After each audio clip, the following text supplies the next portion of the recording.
낸시 펠로시가 오늘 좀 황당한 얘기를 했는데요. 뭐냐면 정식으로 기자들 다 모아놓고 기자회견하면서 했던 이야기입니다. 8월 달에 휴가 갔던 이제 의원들이 다 의회로 다시 돌아왔습니다. 그래서 본격적으로 이제 의회 활동이 워싱턴 DC의 연방 의회 활동이 시작이 됐는데 기자들 모아놓고 한다는 이야기가 이번 11월 중간 선거에서 민주당이 이길 거다라고 얘기를 한 겁니다. 지금 다들 공화당이 이길 거다라고 전망을 하고 있는데 근데 민주당이 이길 거다라는 이야기를 한 겁니다. 이거를 믿어야 되느냐 말아야 되느냐. 자, 일단은 믿자라는 쪽으로 한번 얘기를 꺼내보면 이렇습니다. 공화당이 크게 이길 거다라는 전망이 있었는데 시간이 지나면서 점차 공화당이 그렇게 크게 이기지는 못할 것 같다, 조금 이길 것 같다라는 쪽으로 점차 줄어드는 이런 여러 가지 통계 수치, 여론조사 결과 뭐 이런 것들이 계속 나오고 있습니다. 그래서 지금 과거에는 75석 정도를 뒤집을 수 있다라는 전망들까지 나왔었는데 맥시멈 75석 이 얘기가 나왔었는데요. 하원에서. 근데 지금은 12석 정도를 이야기하고 있는 한 10에서 20석 사이에 공화당이 이길 것이다 라는 전망이 지금 나오고 있는 그런 상황입니다.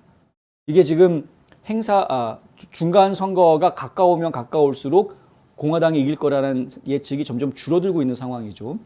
그런데 이제 한 달 반 좀 남았는데 펠로시가 야 민주당이 이길 거야 라고 이야기하면서 이렇게 자신감 있게 이야기하는 것은 결국에는 진짜로 중간 선거에서 민주당이 이길 수 있는 거 아니냐라는 생각을 갖게 만들 수도 있습니다.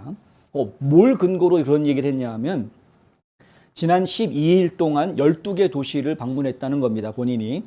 그런데 그 방문을 하고 느낀 것이 우리는 준비가 됐다. 민주당이 준비가 됐다는 거죠. 그러면서 하는 이야기가 이런 겁니다. 지금 민주당의 선거대책위원회 위원장을 맡고 있는 션 패트릭 멀로니 덕분에 이게 가능해졌다. 션 패트릭 멀로니가 아주 기가 막히게 머리를 잘 써가지고 민주당이 확실하게 이길 수 있는 지역, 민주당이 어렵게 지금 승부해야 되는 곳, 아니면 포기해야 될 만한 곳 이런 것들에 대해서 분명하게 지금 파악하고 있고 그리고 경쟁 가능한 곳들을 집중 전략을 짜서 이길 수 있는 전략들을 지금 만들어냈다는 것입니다. 이게 이제 한 가지고요. 두 번째는 뭐냐 하면은 후보들이다. 후보들이 준비가 돼 있다. 민주당 후보들이 12지역의 민주당 후보들을 만나보았는데 이들이 자기네들이 이길 수 있다라고 아주 강하게 믿는 모습을 보았다는 겁니다. 민주당 후보들이 제가 분명히 이깁니다. 라고 이야기했다는 거죠. 펠로시한테. 중요한 거는 후보가 이렇게 이길 수 있다라는 확신을 가지고 있으면 이길 가능성이 높다라는 겁니다. 이제 펠로시 이야기는. 그게 근거입니다. 이 두 가지 근거를 가지고 민주당이 이길 거다라고 계속 다수당할 거다 민주당이 이렇게 주장을 합니다. 만약에 펠로시의 주장이 가짜라면 이렇게 그쪽으로 가보면 전과자다 펠로시는. 왜냐하면 이미 펠로시가 옛날에 그런 얘기를 한 적이 있다. 2010년에 아주 큰 소리 친 적이 있었습니다.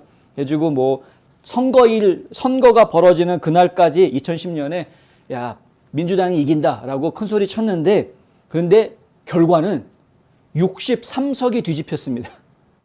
민주당에서 공화당으로 뒤집혔습니다. 2010년에. 그래서 그때부터 8년 동안 공화당이 하원의 다수당 자리를 유지를 해왔었습니다. 그러니까 펠로시가 이길 거야라고 얘기했으나 뒤집어진 전력이 이미 있기 때문에 이번에도 헛다리 짚고 예상을 잘못한 거다. 지금 아까 말씀드린 대로 초창기에 공화당 측에서 예상했던 것처럼 맥시멈 75석까지도 뒤집을 수 있다라고 하는 이 공화당 쪽의 전략이 먹힐 수도 있다. 결과는 봐야 알죠. 아무도 모릅니다. 선거 결과라는 것은 봐야 알지 아무도 모릅니다. 그런데 요즘 그 가스라이팅이라는 단어가 여기저기서 막 쓰이지 않습니까? 예. 저희는 이제 이 가스라이팅이라는 단어가 나오기 전에 과거에 80년대, 90년대에 많이 사용됐던 단어는 마인드 컨트롤이었는데 예. 이제 그런 쪽으로 자꾸 생각을 하면 그러면은 실제로 현실이 그런 방향으로 갈 수밖에 없으니까 일종의 선동질로 이해할 수도 있는 것이고요.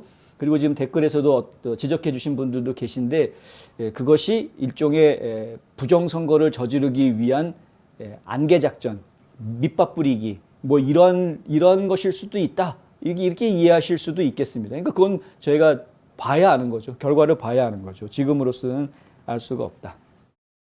어쨌든 이 점쟁이들이 막 아무 책임감 없이 마구 내뱉는 말 같은 이야기들이지만 그럼에도 불구하고 민주당 내에서 이번 선거에 지지 않겠다라는 의지는 계속해서 지금 불태우고 있는 모습을 저희가 보고 있다.